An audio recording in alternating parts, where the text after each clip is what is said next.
Mama, gagala kami ng tropa ko sa mall. Kailangan ko ng pera. Olivia, wag ka muna gumala. Tulungan mo ko. Maawa ka sa akin. May sakit ako at wala ko ibibigay sa'yo ng pera. Wala ako pakialam. May sakit ka. Akin na bag at pera.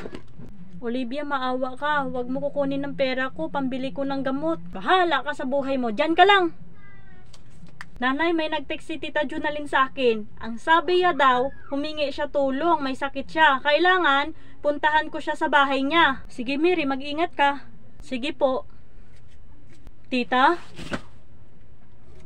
Ate, ano ginagawa mo sa ospital? Sinasaktan mo ba si mama ko?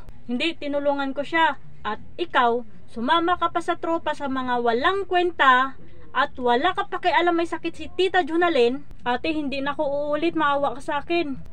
Tandaan mo Olivia, kapag may nangyari si Tita Junalyn, pananagutan ka sa akin at hindi kita patawarin sa ginagawa mo.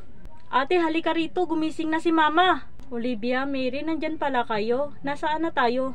Nasa hospital tayo, tita. Ano nangyari sa akin? Siyempre, nahimatay ka. Ang taas ng lagnat mo, kaya tinulungan kita na sugod sa ospital. Salamat Mary, patawarin mo ko. Nagkakamali ako, palagi na kita pinagalitan. Wala ka ginawa masama sa akin. Sana unawaan mo ko.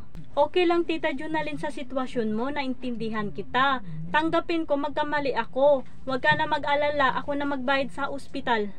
Olivia, pasensya na. Mainit ulo ko sa'yo kanina. Okay lang yun ate. Walang problema.